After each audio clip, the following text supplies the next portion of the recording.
Hey folks, welcome into Pro Football Ireland. Michael O'Crea, delighted to be joined with Jason Hayes. Jason, I hope you're doing well, and welcome to everyone listening in. We're going to have, I think this is like the 15th team now. We're getting across the league, a team focused looking at the Pittsburgh Steelers.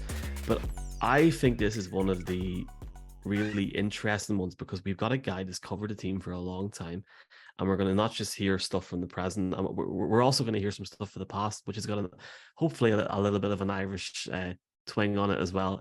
Ed Bouchette, former writer with the Pittsburgh Post-Gazette, covering the Steelers, and now obviously retired, but Ed, a member of the Pro Football Hall of Fame selection committee. It's an honor to have you on. Welcome. Thank you, Michael. And I will tell you, I also just retired from the Hall of Fame voting. I did it long enough, and Jerry Dulac of the Post-Gazette is now going to handle that. Awesome. Well, just obviously huge congratulations on what, just from generally looking for 5 minutes a few days ago, just an incredible career, just the amount of experience that you've had, and you really seen it all with Pittsburgh. And I guess if we start off, let's look at the very the most up-to-date thing. We are going to talk about Ireland like a little bit, and we will get into the game in '97 and in just a few minutes.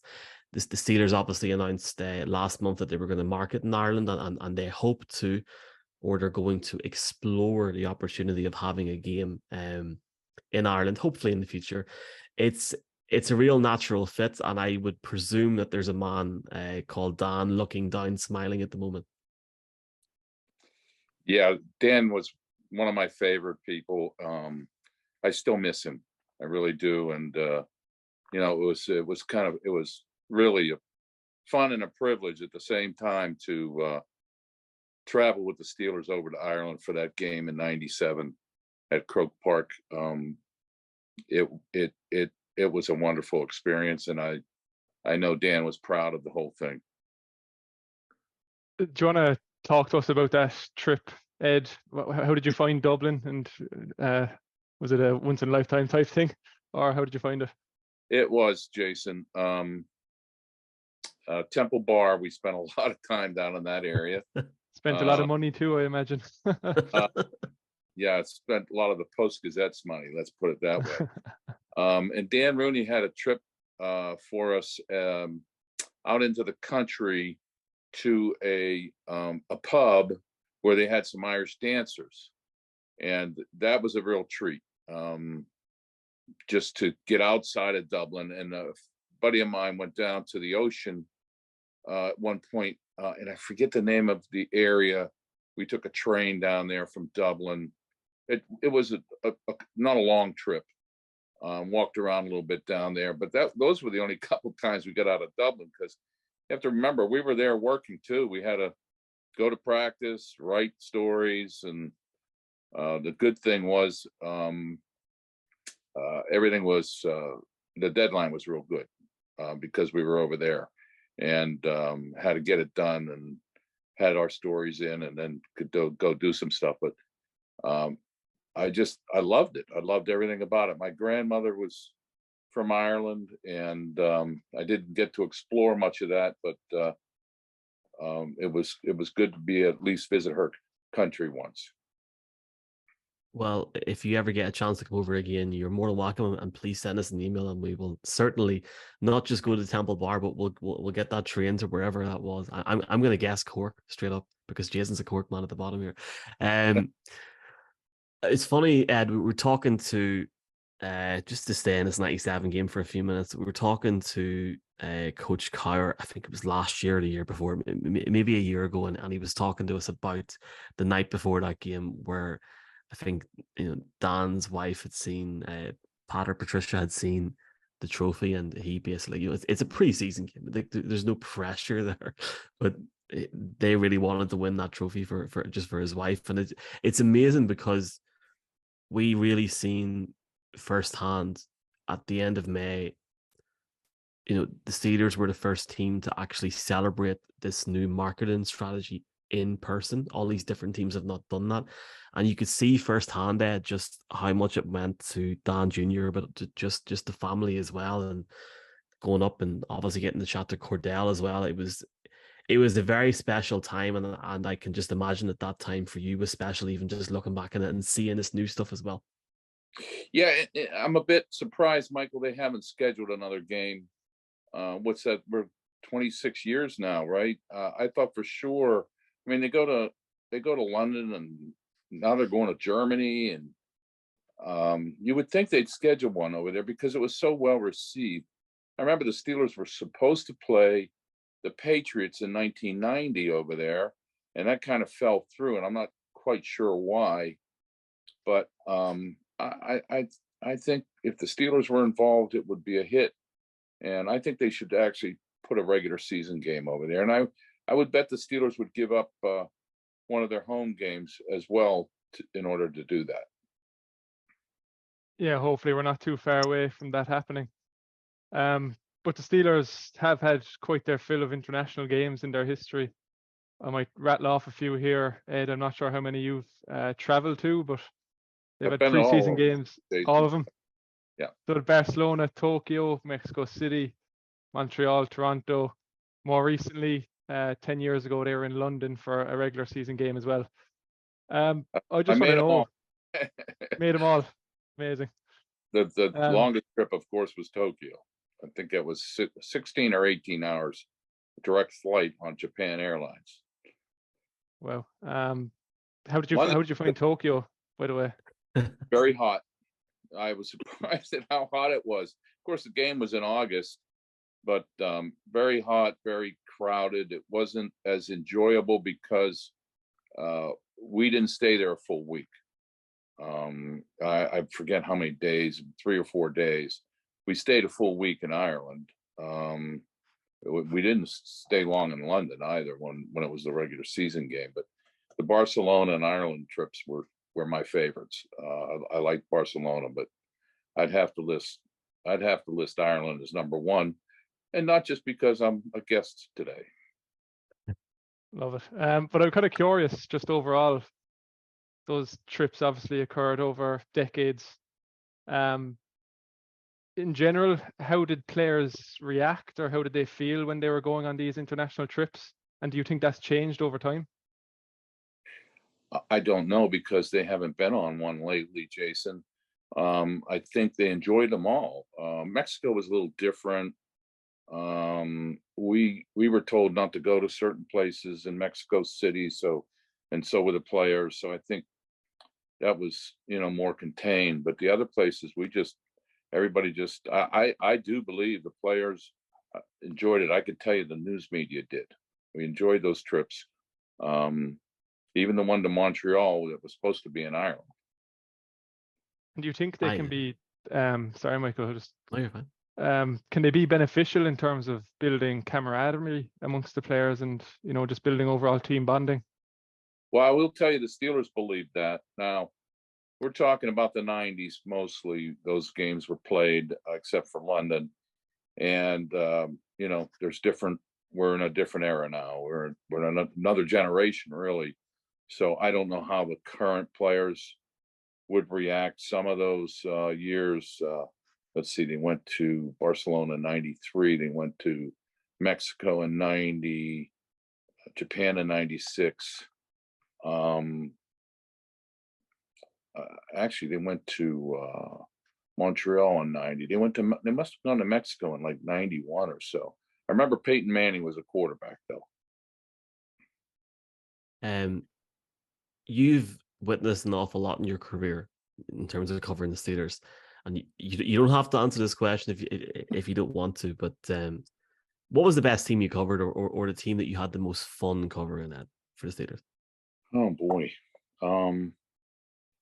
05 was fun toward the end, because nothing was expected. They were like 7-6 at one point, and I remember someone saying to me, "Oh, they're going to go to the Super Bowl." Actually, my sweetheart said that.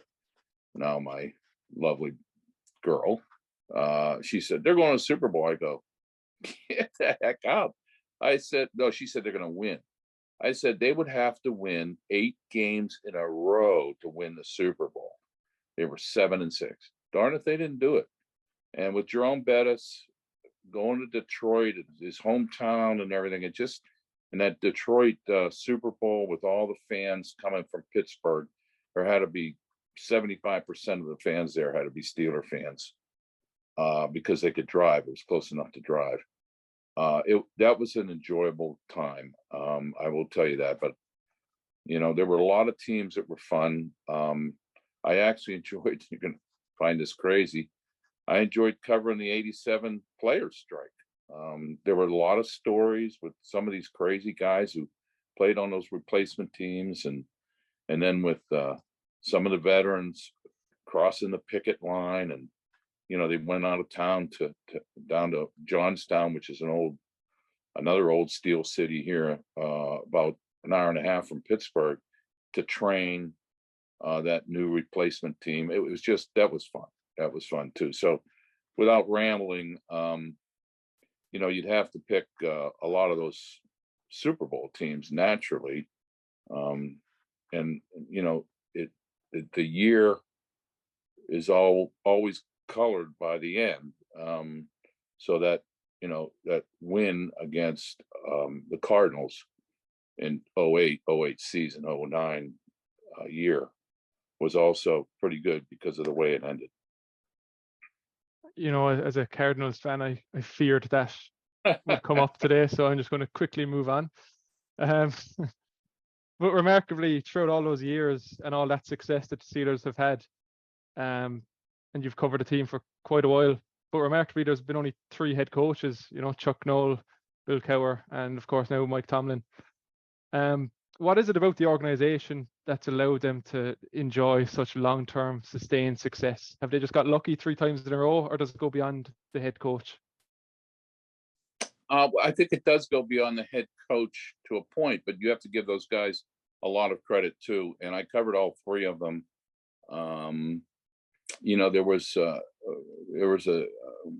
They're different men, different styles, but I will tell you, first of all of them were defensive coaches. And even though when Chuck came here, Chuck Noll, he was his own offensive coordinator. I think there were 6 coaches on that staff. Now they have 106 teams have now coaches. But he was the offensive coordinator, even though he was a defensive coach with Baltimore and in San Diego in the American Football League. But they all had stubborn streaks. And I've come to think that, a stubborn streak in a football coach isn't entirely bad. In fact, it's probably a good thing to have, as long as you recognize that at times you have to not be so stubborn. Our last question, looking back in terms of the previous and the Irish Lynx, etc., before we look at the more modern things and going on this season, is this.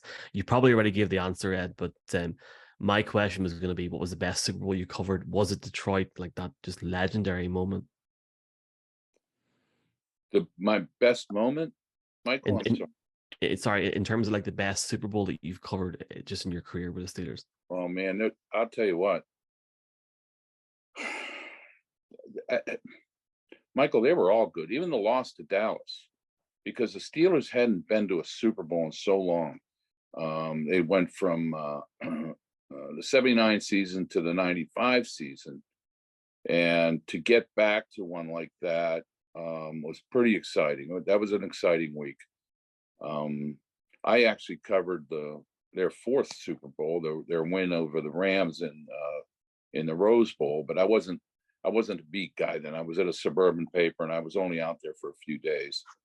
But that was an outstanding game. I mean, nobody thought it would be that close. The Steelers were losing that game and pulled it out thanks to John Stallworth and Jack Lambert.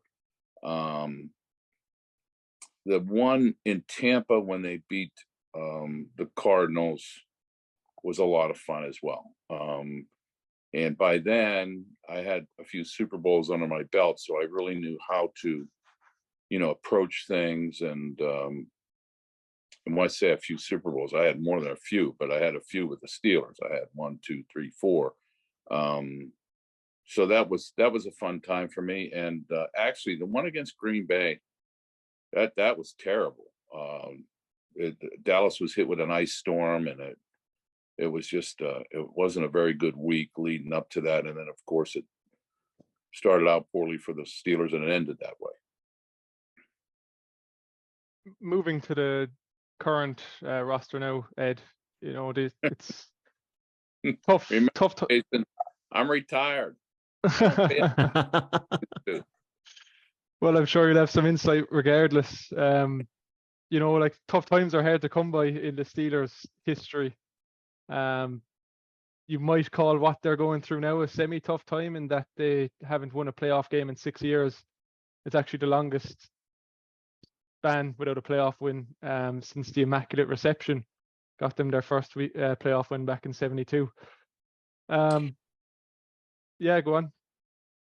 Well, I don't judge things necessarily by them going that long without a playoff win. I can go down a list and tell you certain reasons why they didn't win certain games, and from Shazier's injury that just killed them that year, and it came late in December, and they couldn't find anybody to replace him. I mean, how could you anyway?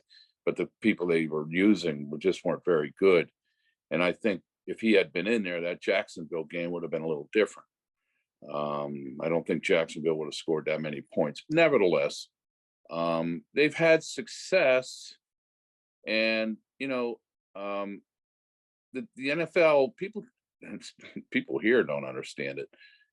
The NFL is designed to kill success and to help the poverty, if you will, to help the poor teams down at the bottom get better.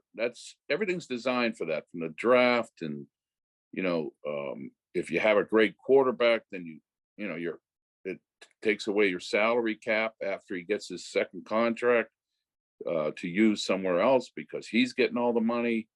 The Chiefs are going to find that out, and some other teams as well that have great quarterbacks going on their second contracts. But to answer your question, I think they're more a team in transition. I really do. Obviously a quarterback, and if they hit this right, they're going to be good. If they miss, and we don't know yet, he's only played one season, Kenny Pickett, it's going to take them probably a while to recover. But they have an opportunity now, because he's on a rookie contract in his second year. He will be in his third year. Maybe they do it before his fourth year. They'll have 5 years for him because of him being a first round pick. I think they did a good job of spending their money in free agency this year. And I think they did what, we won't know for 3 or 4 years, but I won't be here maybe invited on your show 4 years from now. So I'll say it now. It looks like a really, really good draft. And they needed a left tackle. That left tackle they have was not very good. So I think they've done a good job so far, but we'll see when they start playing. They don't have an easy schedule next year, and they don't have an easy road schedule. You're welcome on this podcast anytime, but you're also a good mind reader there, because the next question was going to be, what did you make of Kenny Pickett's first season? I guess you sort of touched on it a little bit there, but it's like just for the general fan listening to this podcast that might not be a Steelers fan. It's really it's really intriguing for him going into year 2, isn't it? Yes, rookie quarterbacks. I mean, there have been very few rookie quarterbacks, and you can count probably Peyton Manning in that list, who've had great rookie seasons. And he didn't have a great rookie season, but he didn't have a bad one. I thought he had a decent one. Considering, first of all, he didn't get many reps in the preseason. He was third string, or second. I can't even remember, but I know they didn't commit to him. They committed to Mitch Trubisky, and he was thrown right out there, and I forget what game it was now, but and then he got hurt. So I think once you see him a full year in, he's working with some players now after the mini camp. He's got the same coordinator. I think that's everybody was talking about. They should get rid of the coordinator. I think you needed to give him another year with Pickett. And so I really think that Pickett is going to be a much better quarterback this year than he was last year. I mean, it should all add up. I'm curious to get your thoughts on TJ Watt. Ed, he's primed to break the franchise sack record in this coming season now, and he's only just entering his 7th season. Really entering his prime for his position in the league. He probably hasn't been as fortunate to be on some of the dominating Steelers defenses of the past, but just how good a player do you think TJ Watt is, and where will he sit amongst those Steelers greats when all is said and done? As an outside linebacker, yeah, I would put him up there. Now, when we're talking about the 70s, the outside linebackers were different then. Jack Ham was a 4-3 outside linebacker.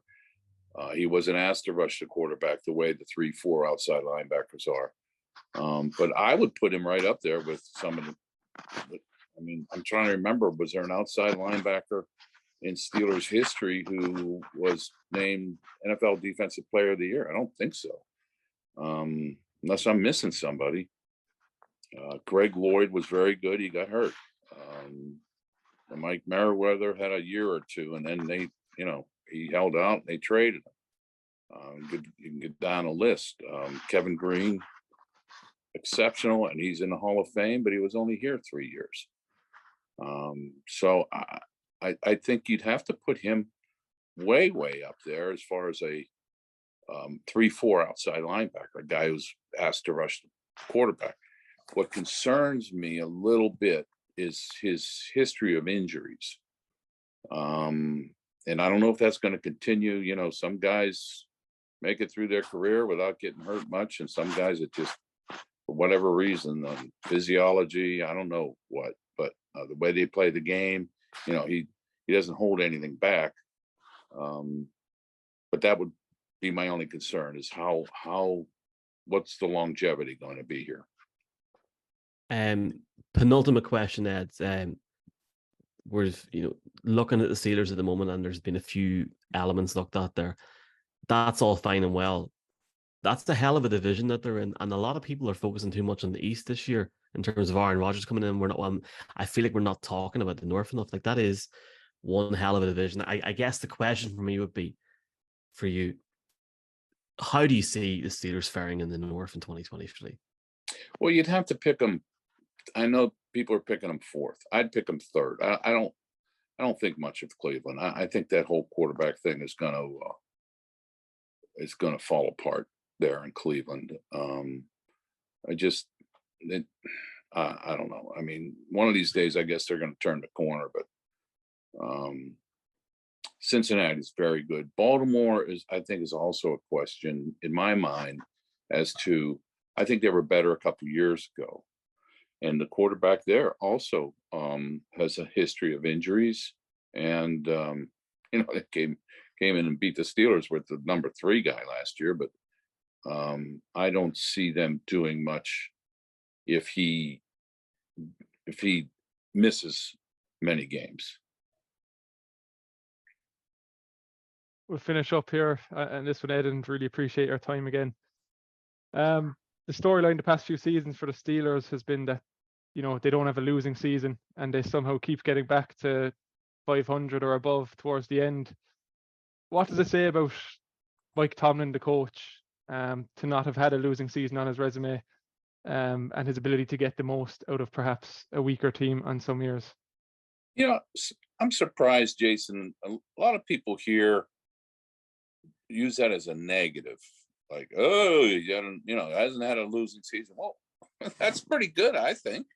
I mean, some of the great coaches, I covered Chuck Noll. He had a bunch of losing seasons in the 80s. 6-10 one year, 5-11 one year. I mean, he had some terrible teams. Bill Cowher had 2 6-10 teams, if I remember right, and a 7-9. it's hard to win consistently in the league like that. And okay, they haven't won in the playoffs, as everybody's pointed out, in quite some time.